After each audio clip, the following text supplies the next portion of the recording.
Welcome to Jerez in sunny Spain. There's never been a climax to a Formula One World Championship like this, as we go into the 17th race of the series with just 1 point separating the season-long rivals Michael Schumacher and Jacques Villeneuve. What a barnstorming finish. Absolutely, I'm looking forward to it very much. I suspect Villeneuve has the stronger car. Michael Schumacher will have the stronger head. It's going to be fascinating to see how it turns out on race day. So we're taking a close look at this classic confrontation in the show today. We'll be looking back at that amazing story in Japan and what's happened since. Checking the archives for those last gasp championship wins. Announcing all our competition winners. Getting the views of current world champion Damon Hill. Also talking to both Jacques Villeneuve and Michael Schumacher. Plus all the news and action from today's crucial qualifying session.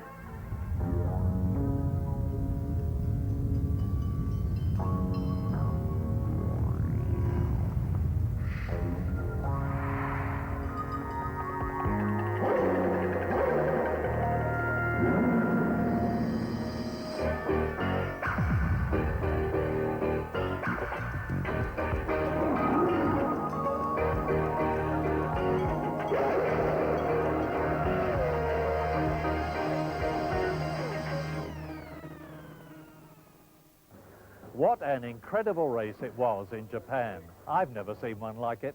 Almost everyone thought that with a 9-point lead, Jacques Villeneuve was going to romp home to his first World Championship.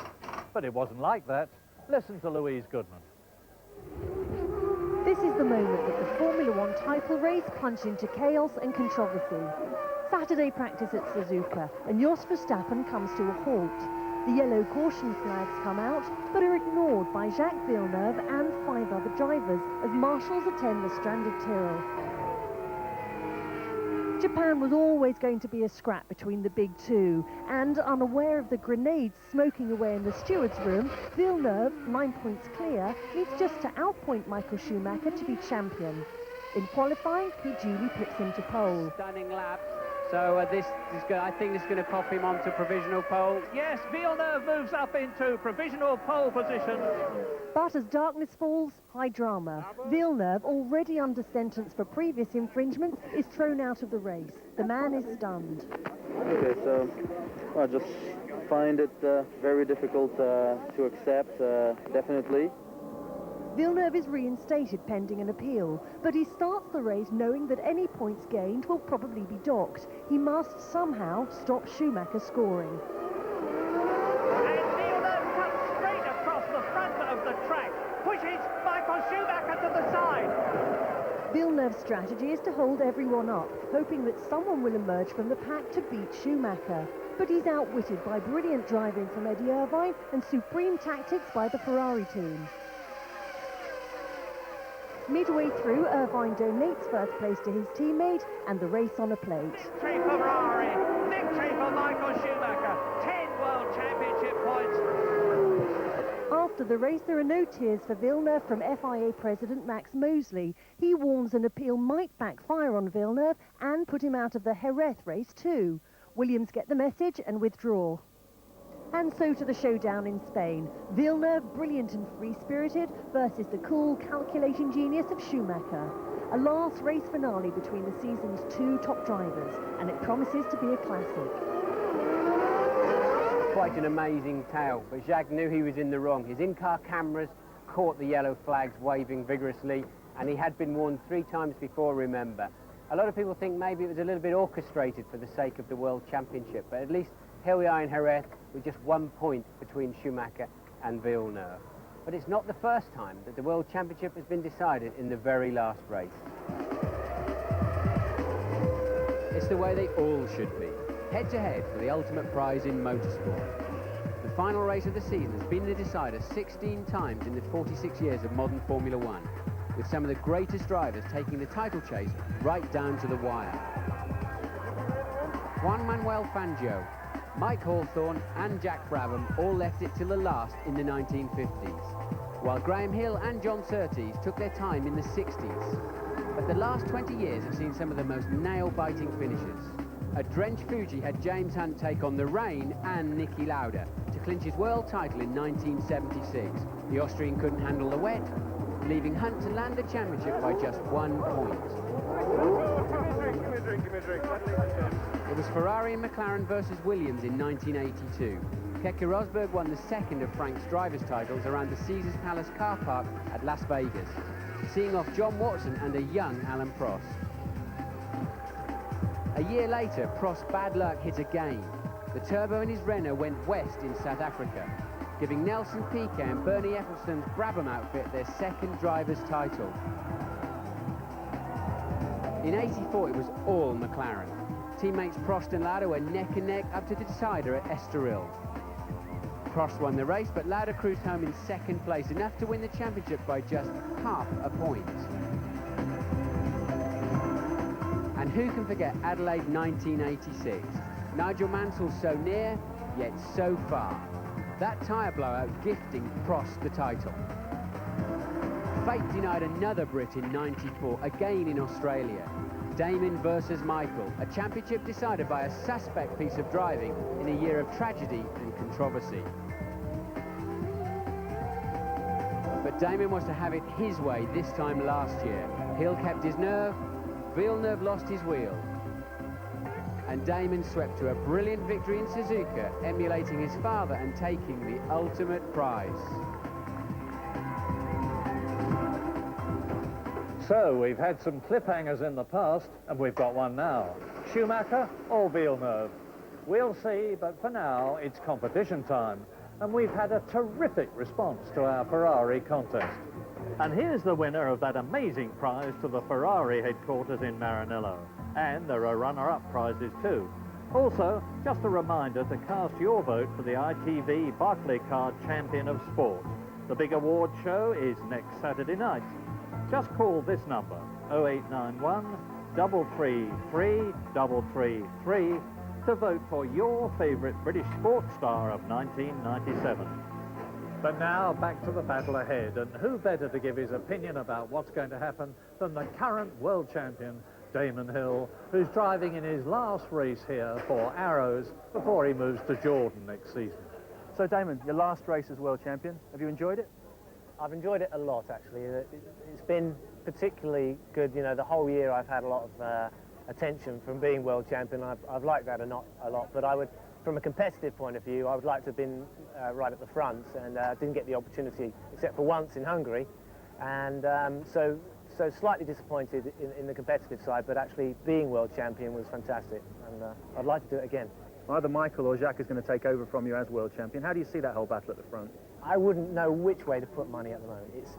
You'd have to say that Michael coming from behind a little bit, 1 point ahead, this sort of circuit probably doesn't give an edge to Williams quite as much as other circuits do. I think that he may be just a nose ahead at the moment. Now for you, of course, the next 2 years is with Jordan. When does that start? When will you start work on the '98 season? Well, I think that, there has to be some work done fairly soon, but it's down to whether my contract allows me to. And the moment my contract is clear, or the situation is clear, then I'll be down the road to Jordan and getting some work done. What else will you be doing over the winter? Taking a holiday, presumably? Probably not too much time for a holiday. I want to get stuck into testing again. The new regulations are going to make things quite different. New cars, narrowed tyres. I would be on Goodyear tyres, so I've got to reacquaint myself with Goodyears and how they progressed.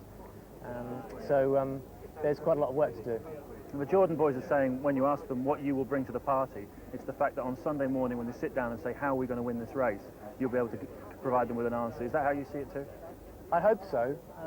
I've got a lot of experience running at the front. I think Jordan have put themselves in a position now where they are quite regularly in the top 3 rows, and from there you can win races. We've seen that this year, that quite a few times people have been, you know, 6th even on the grid, and they've won races. And it's getting tighter, it's getting more competitive. You need to have your strategy right, and you have to be able to read races right. And Jordan have invested in youth, and they've done a great job with the drivers they've had, but I think with a bit of experience they could probably have won races this year. Damon Hill enjoying his last race as the reigning world champion. So let's get down to business, and the qualifying session here couldn't have been more vital. That race into the first corner could be critical for the world championship. So what happened in qualifying? James Allen knows. Michael Schumacher and Jacques Villeneuve went into this qualifying confrontation separated by a single point. They ended the most remarkable session of the season even tighter together. The day began with Villeneuve and Eddie Irvine clashing in the pit lane after the Irishman blocked Jacques' last hot lap in morning practice. But once the main event got underway, the Canadian lost no time in chalking his name firmly on provisional pole. There were off-road adventures aplenty. Jean Alesi. And he spun again. He goes again. Jordan's Ralf Schumacher. He spins out. He won't get out of there. That's the end of it. And Prost's Olivier Panis. He's really on the throttle. Look, now he's lost it again. He's aborted. Oh no, he's off into the gravel trap. That won't be a problem for him. But really was giving it too much throttle too early. Then, incredibly, Michael Schumacher, despite a worrying but thankfully static yellow flag, equalled Jacques' time.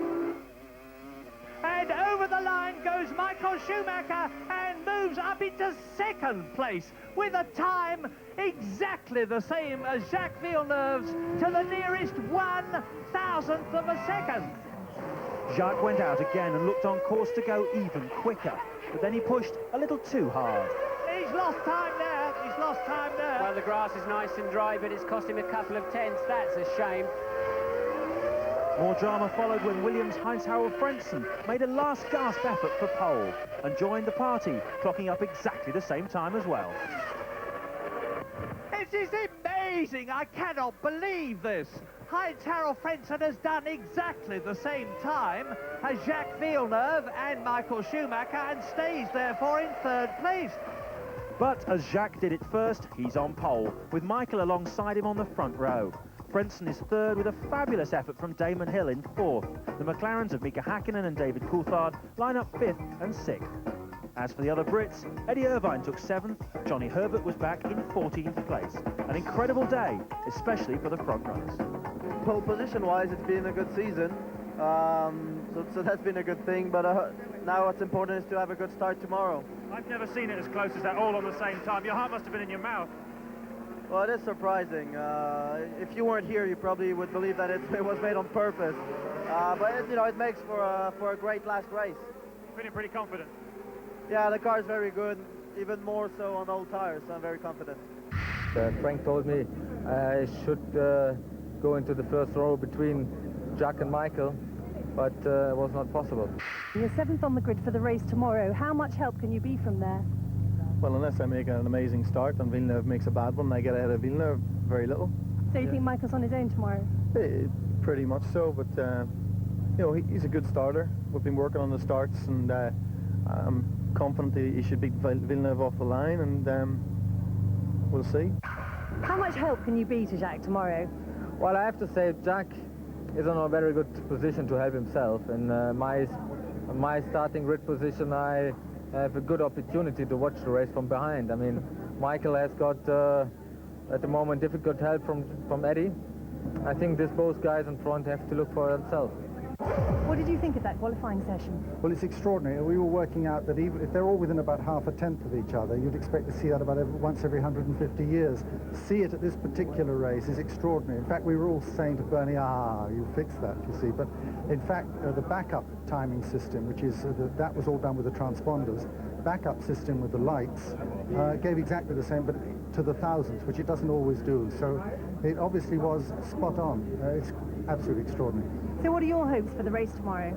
Well, I just hope that it's a wonderful contest right down to the last corner, because that would be the ideal. I very much hope we don't have any tiresome accidents, but I think the drivers hope that as much as we do, and I'm sure that they'll do everything they can to make sure it runs fair and smooth. So, the most sensational qualifying session ever, and Michael Schumacher starts on the front row of the grid tomorrow. Michael, a Williams in front of you, a Williams behind you. How can you possibly read the race? I mean, the start is going to be the crucial point. Doing a good one brings me into the lead, into the first corner, which I'm quite sure if I have that, then I should be in good position to win the race. Question mark is going to be if the start doesn't work that well, and I'm going to be stuck behind Frentzen. That's the point. Talking about the start, you're actually on the right-hand side of the track, which is the clean line, isn't it? It's the racing line. Do you think that could be an advantage for you in the sort of drag race to the first corner? It could be. I mean, I watched obviously the Formula 3000 start. Both of them, I would say, went good for the leader who was on the left side. So it doesn't make a big difference. No, I think it's much more crucial how you get your clutch engaged and how you can take off. You did a lot of work on old tyres, but your car looked a bit of a handful, I must say, when you were fighting it, especially the back end and the braking. Are you confident about the race for the setup? If I consider the age of the tyres, yes. Yeah, so it's not a particular problem, it's just because the tyres are so old. Basically, yes. I mean, that's something you saw with other drivers as well. Talking of tyres, Damon is 4th on the grid, very nearly as quick as you today, on a different make of tyre. Do you see any problem there in terms of one lasting better than the other? No, except having 3 Williams drivers around me.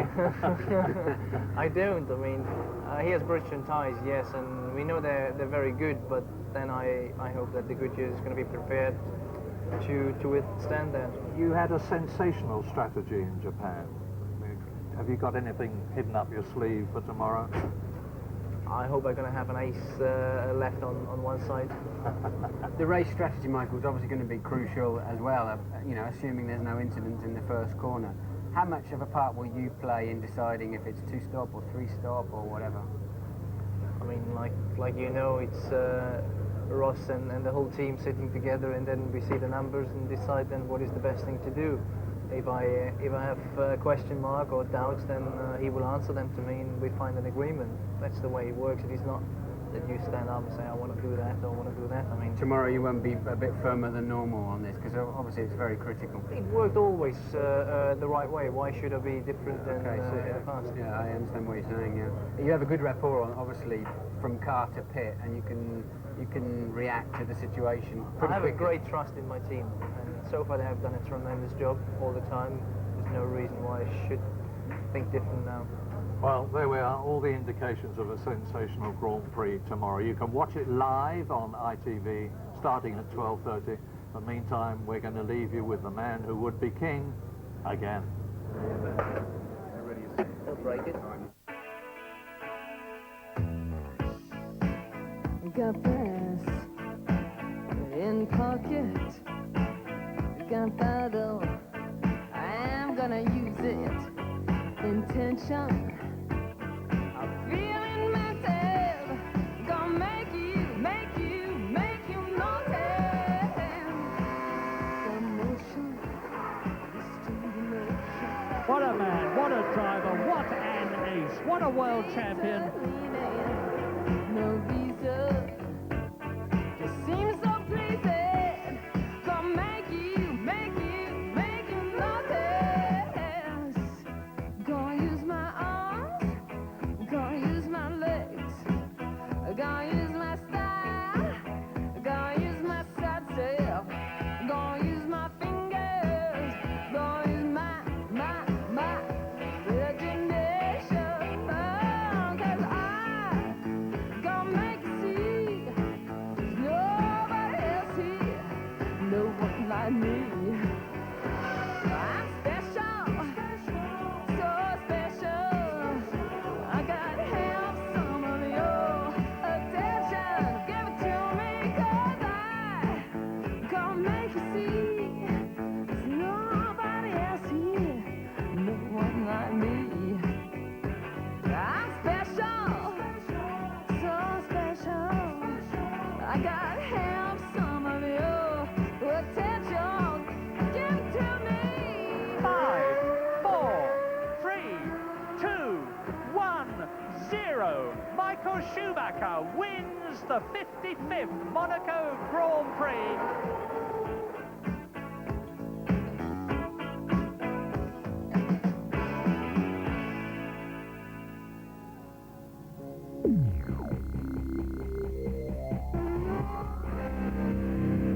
Heinz-Harald Frentzen then produced another identical time. The way it pans out is that Villeneuve gets pole position at Jerez because he was first to record his lap. Martin, how do you see? This last race is attracting huge interest. Jacques Villeneuve trails Michael Schumacher by a single point. The tension in Spain visibly building. Eddie Irvine doing his bit for the Ferrari team, goading Villeneuve both on and off the track. The Canadian, though, remained calm behind the wheel, going fastest after just 10 minutes of qualifying. No one could go quicker, but within 15 minutes, Schumacher crossed the line in 1 minute 21.072 seconds, exactly the same time as his arch-rival. But the drama wasn't over, as Villeneuve's Williams teammate Heinz-Harald Frentzen became the third driver to record exactly the same time. Because he set the time first, Villeneuve will start on pole for the 10th time of the season, with Schumacher alongside him ahead of Frentzen. Defending champion Damon Hill clocked the second fastest time of the day and will start the race in 4th place. But all eyes will be on the front row of the grid as the race gets underway. The Williams team no doubt desperate to avoid another first corner collision, which could hand the title to Schumacher. Dominic Cotton, Sky News. Yeah, that's very surprising, but you know, I guess it's the best way to have the last qualifying of the season, mostly that we're fighting for the championship. The surprising thing for us is we got our best lap on the first run, and normally that's my slowest run of the day. So today was different, but it's a good thing that we did that run. The track was quicker at the beginning of the session. I knew that I was doing the 21.0, and I didn't know, obviously, whether it was up front or just behind him. When I came then in and I looked on the computer, I couldn't believe myself that it was exactly the same time. Obviously, then with Heinz-Harald later on. Obviously, it proves that competition is on a very high level and can't be closer than that, obviously. I tried to manage to do everything well on the last split time, but I lost a little bit in the chicane, a bit sidewise, and I don't know, really. I think I lost there most of my time, but I think we need next year 4 zeros after the dot. An exciting tussle ahead, and Formula One is already looking forward to next season and beyond. The cars for 1998 will be designed to run more slowly through alterations to body design and tyres, and the sport is looking to break through in the Far East and America. At the forefront of the changes is Max Mosley, who's president of the sport's governing body, the FIA. He spoke to John Desborough, who began by asking him about tomorrow's final battle.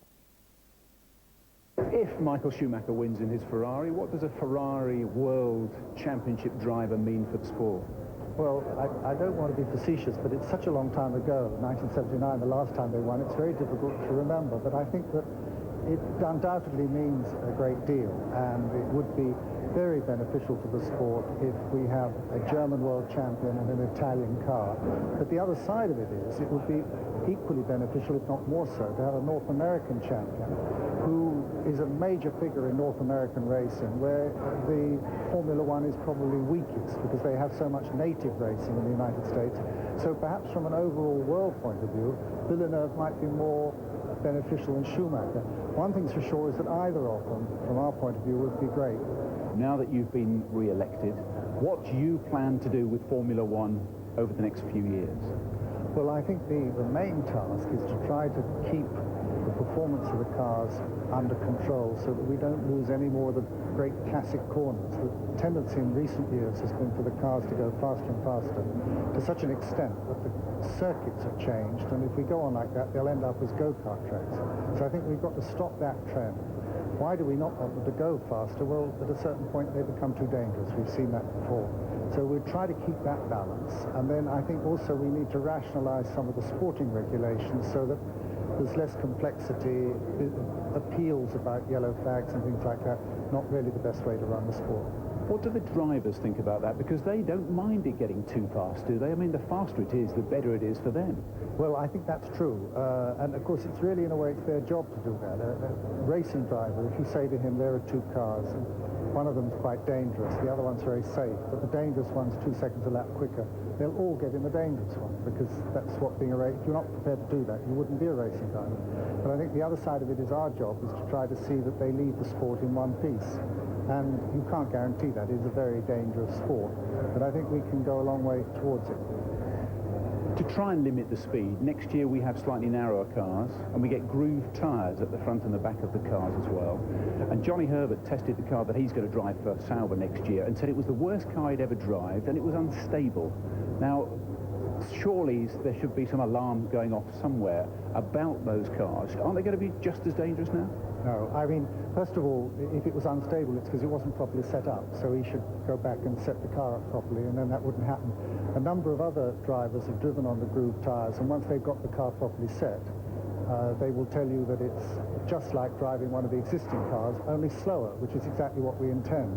So it means that we keep the speed under control by, if necessary, putting another groove in the tyre, instead of changing all the bodywork, which costs an absolute fortune and also takes about 18 months to do. None of the drivers will like the car on groove tyres because it doesn't have as much grip, and they want more grip because they want to go faster. But in the end, when all the dust settles of the narrow car, the groove tyres and everything else, I think we'll find the speeds in 98 will be more or less the same as they were in 96. And nobody was complaining in 96 that the cars were too slow or unstable. Max Mosley, action from Jerez.